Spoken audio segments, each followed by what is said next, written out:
Jadi salah satu hal kelemahan dari UMKM itu adalah pencatatan, nah, terutama pencatatan keuangan, terutama bisnis yang masih merintis itu adalah keuangan. Padahal contohnya gini, ketika kita membuat produk, ya, membuat produk, oh saya buat produk nih untuk HPP-nya, ya, atau bahan yang dikeluarkan itu adalah 10.000. Ketika kita punya bahan nih 10.000, kita jual 12.000, kira-kira untung nggak teman-teman? Ya. Kalau dalam kasat mata, 12.000 dikurangi 10.000 itu kan 2.000, kita masih punya untung 2.000. Tetapi ketika itu tidak dicatat, itu akan menjadi kerugian. Kenapa demikian? Nah, ternyata yang dihitung itu cuma, contohnya buat kue itu cuma tepungnya, cuma telurnya dan lain sebagainya. Tidak menghitung tenaga, tidak menghitung minyak, tidak menghitung gas, tidak menghitung pemasaran. Nah, ternyata itu membuat kita ketika pesanannya itu hanya 100, nah, itu kelihatan untung. Tapi kalau sudah 1.000 itu akan kelihatan ruginya. Kenapa demikian? Karena semakin besar produksinya, itu akan semakin besar pula kelihatan ruginya.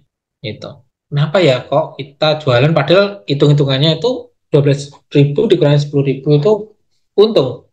Ya. Tapi mengapa tidak menjadi untung? Karena itu tidak dicatat. Ya. Dan pencatatan itu sangat penting, ya, terutama akuntansi. Minimal ada catatan pemasukan dan pengeluaran di dalam bisnis tersebut. Yang kedua adalah dari sisi pelanggan. To achieve our vision, how should we appear to our customer? Jadi ketika perusahaan punya visi nih, ya, apakah mampu untuk mencangkup dari kemauan pelanggan? Karena yang namanya perusahaan itu tidak akan bisa hidup tanpa adanya pelanggan. Maka kenapa kok banyak perusahaan itu yang punya slogan customer oriented?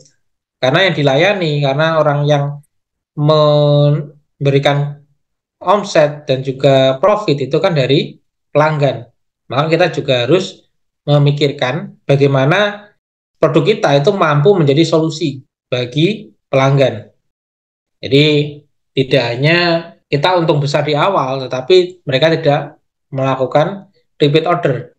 Kalau di pelanggan itu adalah lebih gini, bagaimana orang yang tidak kenal itu mengenal kita. Terus yang kedua tahapannya itu ya, dari orang yang tidak mengenal mengenal kita, dari orang yang mengenal kita itu kepo, ya, atau pengen tahu lebih dalam tentang perusahaan kita.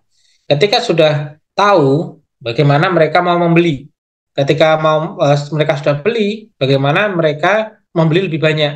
Nah, contohnya, kenapa kok ketika kita pergi ke satu, contohnya Starbucks, kenapa mereka mengirimi SMS? Karena mereka ingin kita membeli. Nah, kenapa kok banyak perusahaan itu yang memberikan diskon? Karena mereka ingin membeli lebih banyak. Kenapa Matahari itu ada banyak diskonnya? Beli dua gratis satu atau beli satu gratis dua. Padahal kalau dihitung-hitung itu ya kita dapat tiga itu harganya juga sama aja sih sebenarnya. Ya, seperti itu. Atau contohnya ketika levelnya mereka sudah beli banyak, bagaimana mereka mengajak teman-temannya. Ya, sehingga apa? Sehingga kita akan tahu apa yang diinginkan oleh pelanggan terhadap produk kita, baik produk barang maupun jasa. Dalam proses pelaporan BSC ini adalah untuk ukurannya adalah apakah kita punya daftar nama pelanggan kita, apakah kita punya nomor WA atau nomor kontaknya, apakah kita tahu tanggal lahirnya, apakah kita tahu sosial medianya, itu pun akan terlihat ketika kita lihat di BSC atau balance scorecard. Yang ketiga adalah proses bisnisnya. Internal business process to satisfy our shareholder and customer, what business process must be excel at.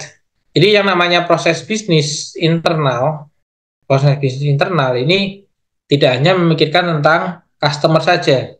Jadi kembali lagi pengukuran itu bukan hanya tentang hubungan organisasi dengan customer saja.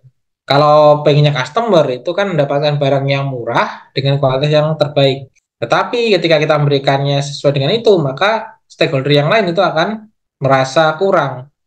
Contohnya memegang saham, karyawan itu tidak akan mendapatkan imbalan yang layak. Maka kita organisasi itu harus mampu untuk mengakomodir proses bisnis tersebut itu menguntungkan semua pihak, baik dari sisi perusahaan, dari sisi customer, dari sisi karyawan maupun dari sisi pemegang saham. Nah, itu pun juga akan terlihat. Kalau dari BSC, pelaporannya seperti apa? Pelaporannya adalah kita lihat dari SOP yang diaplikasikan dalam proses bisnis tersebut. Jadi ada SOP-SOP yang harus dijalankan apa saja dan itu terdokumentasi. Sampai terkadang adalah ada istilah ketika pelaporan, ketika kita bekerja itu harus ada dokumentasinya. Ketika tidak ada dokumentasinya, itu berarti kita tidak bekerja. Itu seperti itu biasanya. Berikutnya yang keempat adalah pembelajaran dan pertumbuhan. Learning and grow.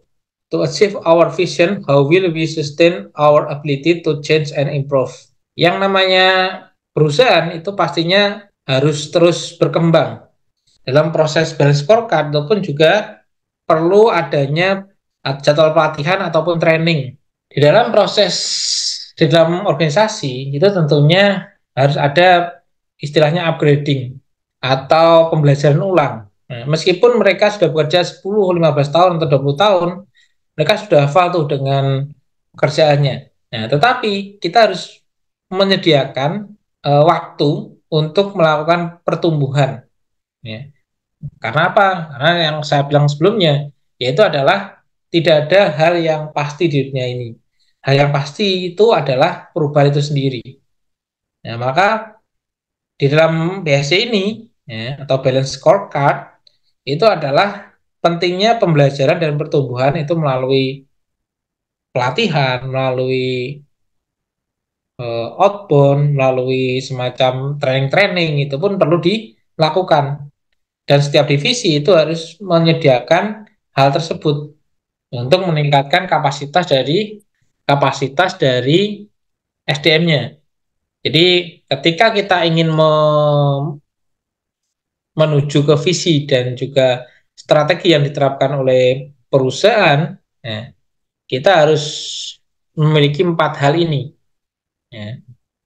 Siapa yang melakukan, ukurannya apa, targetnya apa, inisiatif yang dilakukan seperti apa. Itu teman-teman untuk materi kali ini. Ya. Poinnya sama, itu adalah di ini ada 3 hal ini. Ya. Ada input, ada proses, dan juga ada output. Di dalam output ini sendiri perlu adanya pengukuran kinerja. Nah, dan salah satu pengukuran yang banyak digunakan itu adalah balance scorecard. Nah, di dalam balance scorecard itu ada 4 hal yang menjadi titik fokusnya, finansialnya, yaitu adalah dari pelaporan dan juga bagaimana apakah perusahaan itu mengalami profit ataupun keuntungannya, omsetnya seperti apa itu akan kelihatan. Ya, keuntungan seperti apa itu dari laporannya. Ketika laporannya bagus, ya kita lihat lagi. Yang kedua adalah dari pelanggannya. Apakah mereka dilayani dengan baik? Apakah sesuai dengan harapan mereka, visi dari misi dan misi perusahaan? Apakah mereka diberikan pelayanan yang sesuai dengan harapan mereka? Lalu adanya eh, apa namanya semacam evaluasi untuk proses bisnis internalnya. Apakah ada SOP yang jelas terhadap pekerjaan karyawan? Ya. Karena yang namanya pekerjaan itu harus ada SOP yang jelas agar setiap orang meskipun ganti orang itu juga mampu mendapatkan atau mampu menghasilkan produk atau barang dan jasa yang baik. Terus berikutnya, karena adanya perubahan yang terus-menerus, maka perlu adanya pembelajaran dan pertumbuhan. Ya. Jadi perlu adanya training dan juga pelatihan terhadap setiap karyawan. Pertumbuhannya dari mana? Pertumbuhannya adalah dari kompetisi jabatan. Nah, maka penting sekali bagaimana perusahaan itu juga mampu untuk berkembang, itu adalah salah satunya seperti itu. Ya. Ketika kita katakan 10 atau 20 tahun menjadi seorang manajer, itu kan kita nggak ada tantangan untuk terus memperbaiki diri. Nah, ketika di dalam perusahaan itu hanya mampu ke manajer saja. Tetapi ketika ada jabatan yang lebih tinggi, kita akan terpacu untuk bekerja menjadi lebih baik. Nah, lebih seperti itu. Adanya pertumbuhan, lebih tepatnya persaingan sehat. Jadi, bagaimana kita tidak saling menjatuhkan dalam sebuah perusahaan, tetapi bagaimana kita untuk bersaing secara sehat. Ya. Jadi kita bekerja dengan baik dan perusahaan itu mengukur dengan adil. Ya.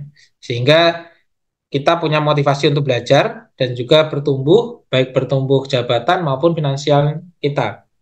Nah, lebih seperti itu. Kalau dilihat dari sisi perusahaan, kalau dari sisi karyawan. Nah, ketika karyawan bekerja dengan baik, ya, maka otomatis perusahaan itu juga akan menjadi lebih baik.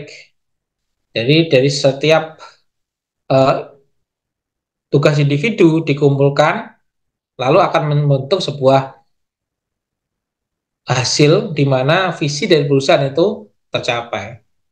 Ya. Jadi ketika posisi teman-teman saat ini masih ada di bawah, ya, berjalan dengan baik, ya, sehingga apa? Sehingga meskipun kita masih di bawah, kita akan uh, mendapatkan hasil yang baik. Ya, karena apa? Karena kita mampu menjadi salah satu orang yang mewujudkan visi dari perusahaan. Dan yakinlah ketika kita bekerja, kita berikan 100% atau 150% bahkan atau 200% kepada perusahaan, itu tidak akan membuat kita menjadi merugi. Ya. Karena ketika kita hanya digaji, contohnya hanya UMR saja, ya, tapi kita bekerjanya itu full time, ya, lembur tidak dibayar, tidak masalah.